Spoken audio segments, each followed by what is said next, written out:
ಸುಹಾಸ್ ಶೆಟ್ಟಿ ಕೊಲೆ ಅನ್ನೋದು ಪೂರ್ವ ಯೋಚಿತ ಕೃತ್ಯ ಅನ್ನೋದು ಎಂಥವರಿಗೂ ಮೊದಲ ದಿನವೇ ಗೊತ್ತಾಗಿತ್ತು. ಸೊ ಎಷ್ಟು ತಿಂಗಳ ಹಿಂದೆ ಸೇರ್ತಾ ಇದ್ರು ಇವರೆಲ್ಲರೂ ಒಟ್ಟಿಗೆ ಮತ್ತು ಹೇಗೆ ತಮ್ಮ ಟೀಮನ್ನು ಸ್ಟ್ರಾಂಗ್ ಮಾಡ್ಕೊಳ್ತಾ ಇದ್ರು ಅನ್ನೋದನ್ನ ವಿವರಿಸುತ್ತೆ ಒಂದು ಫೋಟೋ ಮತ್ತು ವಿಡಿಯೋ. ಹಿಂದೂ ಕಾರ್ಯಕರ್ತ ಸುಹಾಸ್ ಶೆಟ್ಟಿ ಹತ್ಯೆಗೂ ಮುಂಚೆ ಹಂತಕರು ಪಾರ್ಟಿ ನಡೆಸಿದ್ರ? ಏಪ್ರಿಲ್ 2ನೇ ತಾರೀಕೆ ಹತ್ಯೆಗೆ ಸ್ಕೆಚ್ ರೂಪಿಸೋದಕ್ಕೆ ಎಲ್ಲರೂ ಸೇರಿದ್ರ ಅಥವಾ ಮುಹೂರ್ತಕ್ಕೂ ಮುಂಚೆ ಒಂದು ಪಾರ್ಟಿ ಮಾಡ್ಬಿಡೋಣ ಅಂತ ಸೇರಿದ್ರ ಅನ್ನೋದು ಪ್ರಶ್ನೆ. ಫಾಜಿಲ್ ಸಹೋದರ ಆದಿಲ್ ಕೊಟ್ಟ ಹಣದಲ್ಲಿ ಪಾರ್ಟಿ ಮಾಡಿದ್ರ ಹಂತಕರು ಅನ್ನೋದು ಪ್ರಶ್ನೆ. ನೈಟ್ ಪಾರ್ಟಿಯಲ್ಲಿರುವಂತಹ ಮುಜಾಮಿಲ್, ನಿಯಾಜ್ ಮತ್ತು ರಂಜಿತ್ ಫೋಟೋ ಈಗ ವೈರಲ್ ಆಗ್ತಾ ಇದೆ. ಮೂವರ ಜೊತೆಗೆ ಇನ್ನೂ 5 ಜನ ಅಪರಿಚಿತರು ಪಾರ್ಟಿಯಲ್ಲಿ ಭಾಗಿಯಾಗಿದ್ದಾರೆ. ಈ ವೇಳೆ ಸುಹಾಸ್ ಹತ್ಯೆ ಬಗ್ಗೆ ಮಾತುಕತೆ ನಡೆದಿರುವಂತಹ ಅನುಮಾನ ದಟ್ಟವಾಗಿದೆ. ಆಬ್ವಿಯಸ್ಲಿ, ಯಾಕಂದ್ರೆ ಈ 3 ಜನ ಏನಿದ್ರು ಅವರು ಕೃತ್ಯದಲ್ಲಿ ಕೂಡ ಭಾಗಿದಾರರು, ಅವತ್ತು ಆ ಕ್ರೈಮ್ ಸೀನಲ್ಲಿ ಇದ್ದವರು. ಹೀಗಾಗಿ ಇಲ್ಲೂ ಒಟ್ಟಿಗೆ ಸೇರಿದ್ರು ಅಂದರೆ ಇದೆಲ್ಲ ಪಾರ್ಟಿ ಮಾಡಿ ಈ ಪಾರ್ಟಿ ಮೂಲಕವೇ ಈ ಸ್ಕೆಚ್ ರೂಪಿತವಾಗಿರುವಂತಹ ಸಾಧ್ಯತೆ ಇದೆ. ಫೆಬ್ರವರಿ, ಮಾರ್ಚ್, ಏಪ್ರಿಲ್ 3 ತಿಂಗಳಲ್ಲಿ ಮುಹೂರ್ತವನ್ನು ಫಿಕ್ಸ್ ಮಾಡೋದಕ್ಕೆ ಡೇಟ್ಗಳನ್ನು ಹುಡುಕಾಡ್ತಾ ಇದ್ರು, ಅಲ್ಲಲ್ಲಿ ಆಗಾಗ ಸೇರ್ತಾ ಇದ್ರು ಅನ್ನೋದಕ್ಕೆ ಇದೆಲ್ಲವೂ ಕೂಡ ಉದಾಹರಣೆ. ಮತ್ತು ಆರೋಪಿಗಳಿಗೆ ಕೃತ್ಯಕ್ಕೂ ಮುಂಚಿನಿಂದ ಬಹಳ ದೀರ್ಘಕಾಲದ ಸ್ನೇಹ ಇತ್ತು ಅನ್ನೋದನ್ನು ಕೂಡ ಈ ಫೋಟೋಗಳು ಸೂಚಿಸ್ತಾ ಇದೆ. ಮುಜಾಮಿಲ್ ಇದ್ದಾನೆ ಅದರಲ್ಲಿ, ಆಮೇಲೆ ನಿಯಾಜ್ ಇದ್ದಾನೆ, ರಂಜಿತ್ ಇದ್ದಾನೆ. ಇವರೆಲ್ಲರೂ ಕೂಡ ಸ್ಟ್ಯಾಬ್ ಮಾಡಬೇಕಾದ್ರೆ ಕ್ರೈಮ್ ಸೀನ್ನಲ್ಲಿ ಕೂಡ ಇದ್ದವರು. ಸೊ ನನಗೆ ಗೊತ್ತಿಲ್ಲ ಅಂತ ಹೇಳೋದಕ್ಕೆ ಬರೋದಿಲ್ಲ. ಪೊಲೀಸರು ಈ ಫೋಟೋಗಳನ್ನು ಇಟ್ಟು ಸಾಕ್ಷ್ಯವನ್ನು ಅಂದರೆ ಕನ್ಫೆಷನಲ್ ಸ್ಟೇಟ್ಮೆಂಟಲ್ಲಿ ಪ್ರಶ್ನೆಗಳನ್ನು ಕೇಳೋ ಸಾಧ್ಯತೆ ಇದೆ.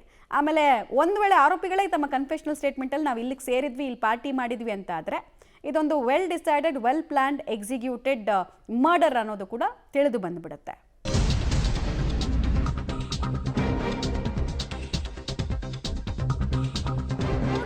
ಹಿಂದೆನೇ ಸಿದ್ಧವಾಗಿತ್ತು ಸುಹಾಸ್ಗಾಗಿ ಸ್ಕೆಚ್. ಜನವರಿಯಲ್ಲೇ 3 ಲಕ್ಷ ಅಡ್ವಾನ್ಸ್ ಅನ್ನ ಆದಿಲ್ ಮೆಹರೂಫ್ ಕೊಟ್ಟಿರ್ತಾನೆ.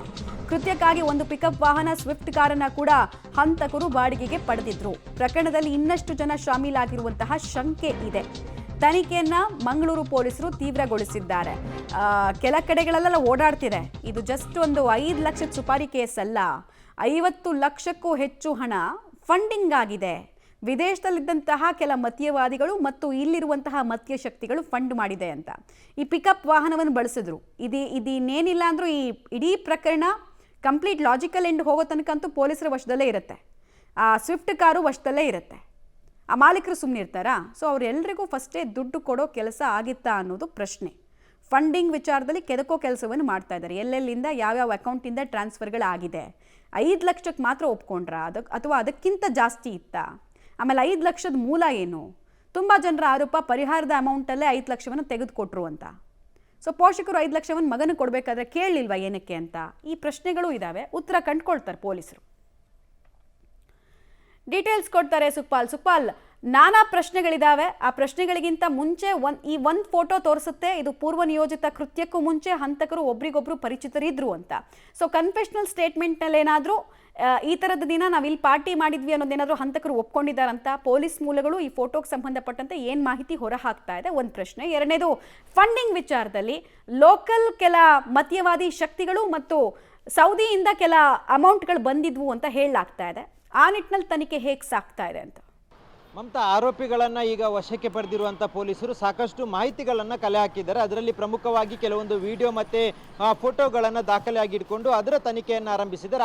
ಆ ಸಂದರ್ಭದಲ್ಲಿ ಈಗ ನೀವು ಗಮನಿಸ್ತಿರುವಂಥ ಒಂದು ಫೋಟೋ ಏನಿದೆ, ಈ ಫೋಟೋ ಚಿಕ್ಕಮಗಳೂರಿನಲ್ಲಿ ಒಂದು ರೆಸಾರ್ಟಲ್ಲಿ ಪಾರ್ಟಿ ಮಾಡಿದ್ದಾರೆ ಅನ್ನುವಂಥ ಒಂದು ಫೋಟೋ. ಅಲ್ಲಿ ರಾತ್ರಿ ಕ್ಯಾಂಪ್ ಫೈರ್ ಮಾಡಿದ್ದಾರೆ, ಸಾಕಷ್ಟು ಕುಡಿತದ ಕೆಲಸಗಳಾಗಿದೆ, ಎಲ್ಲವೂ ಆಗಿದೆ. ಆ ಬಳಿಕ ಅಲ್ಲೇ ಒಂದು ಪ್ಲ್ಯಾನನ್ನು ಮಾಡ್ಕೊಂಡಿದ್ದಾರೆ. ಅಲ್ಲಿರುವಂಥದ್ದು ರಂಜಿತ್ ಅನ್ನುವಂಥ ಆರೋಪಿ. ಆ ರಂಜಿತ್ ಆರೋಪಿಯನ್ನು ಮೀಟ್ ಮಾಡಿಸಿರುವಂಥದ್ದು ಇದೇ ಆರೋಪಿ. ಇನ್ನೋರ್ವ ಆರೋಪಿಯಾಗಿರುವಂಥ ನಿಯಾಜ್ನ ಆತ್ಮೀಯ ಸ್ನೇಹಿತನಾಗಿದ್ದವನು ರಂಜಿತ್. ಈತ ಮುಜಾಮಿಲನ್ನು ಕರ್ಕೊಂಡು ಹೋಗಿರ್ತಾನೆ ಆ ಪಾರ್ಟಿಗೆ. ಆ ಪಾರ್ಟಿಯಲ್ಲಿ ಮುಜಾಮಿಲ್ ಎಲ್ಲ ವಿಷಯವನ್ನು ಹೇಳಿರ್ತಾನೆ. ಅಂದರೆ ಯಾವ ರೀತಿಯಾಗಿ ಒಂದು ಮಂಗಳೂರಿನಲ್ಲಿ ಹತ್ಯೆ ಆಗಬೇಕು, ಅದಕ್ಕೆ ಬೇಕಾದಂಥ ಸಹಕಾರವನ್ನು ನೀನು ಕೊಡಬೇಕು, ನೇರವಾಗಿ ಇದರಲ್ಲಿ ನೀನು ಭಾಗಿಯಾಗಬೇಕು ಅನ್ನುವಂಥದ್ದನ್ನು ಹೇಳ್ಕೊಳ್ತಾರೆ. ಅದಕ್ಕೆ ರಂಜಿತ್ ಒಪ್ಪಿಗೆಯನ್ನು ಸೂಚಿಸ್ತಾನೆ. ಜೊತೆಗೆ ಜನವರಿಯಲ್ಲೇ ಈ ಆದಿಲ್ ಮೆಹರೂಫ್ ಏನಿದ್ದಾನೆ ಆತ ಕೊಟ್ಟಿರುವಂಥ 3 ಲಕ್ಷ ಹಣ ಏನಿತ್ತು ಅದರಲ್ಲೇ ಈ ರೀತಿಯಾಗಿ ಪಾರ್ಟಿಗಳನ್ನು ಮಾಡಿಕೊಂಡಿದ್ದಾರೆ ಅನ್ನುವಂಥದ್ದನ್ನು ಒಪ್ಪಿಕೊಂಡಿದ್ದಾರೆ. ಜೊತೆಗೆ ಒಂದು ಕಡೆಯಿಂದ ಫಾಜಿಲ್ನ ಹತ್ಯೆಯ ರಿವೆಂಜ್ ಆಗಿ ಅವನ ತಮ್ಮ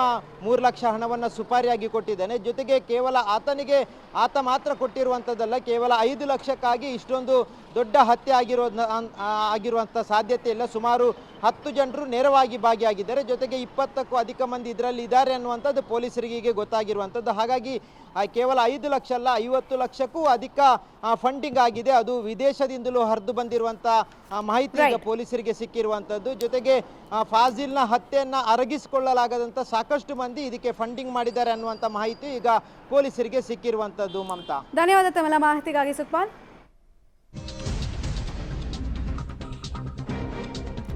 ಹಿಂದೂ ಕಾರ್ಯಕರ್ತ ಸುಹಾಸ್ ಶೆಟ್ಟಿ ಹತ್ಯೆ ಪ್ರಕರಣಕ್ಕೆ ಸಂಬಂಧಪಟ್ಟಂತೆ ಮತ್ತೊಂದು ಡೀಟೇಲ್ ಇದೆ. ಮೇ 9ರವರೆಗೂ 8 ಆರೋಪಿಗಳನ್ನ ಪಿಸಿಗೆ ಕೊಡಲಾಗಿದೆ, ಪೊಲೀಸ್ ಕಸ್ಟಡಿಗೆ ಕೊಡಲಾಗಿದೆ ಅನ್ನೋ ಡೀಟೇಲ್ಸು.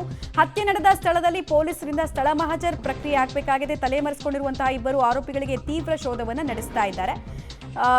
ಟೋಟಲ್ ಆಗಿ ಇನ್ನೂ 2ರನ್ನ ಇದರಲ್ಲಿ ವಶಕ್ಕೆ ಪಡಿಬೇಕು ಪೊಲೀಸರು, ಅವರಿನ್ನೂ ಸಿಕ್ಕಿಲ್ಲ ಅನ್ನೋದು ಡೀಟೇಲ್ಸು.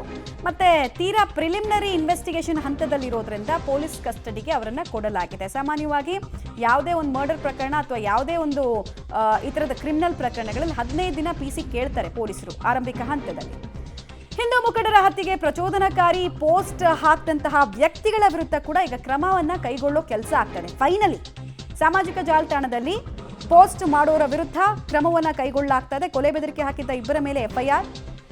ಇನ್ಫ್ಯಾಕ್ಟ್ SDPI ಮುಖಂಡ ರಿಯಾಜ್ ಕಡಂಬುಗೆ ರಾಕೇಶ್ನಿಂದ ಕೊಲೆ ಬೆದರಿಕೆಯಂತೆ ಮಂಗಳೂರಿನ ಪಾಂಡವೇಶ್ವರ ಠಾಣೆಯಲ್ಲಿ ರಾಕೇಶ್ ವಿರುದ್ಧ ದೂರು ದಾಖಲಾಗಿದೆ.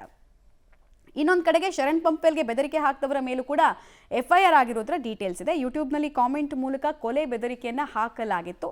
ಅಂಥವರನ್ನು ಹುಡುಕಿ ಈಗ ಒಬ್ಬೊಬ್ಬರನ್ನೇ ಕಾನೂನಿನ ಪರಿಧಿಗೆ ತರುವಂತಹ ಪ್ರಯತ್ನ ಆಗ್ತಾ ಇದೆ.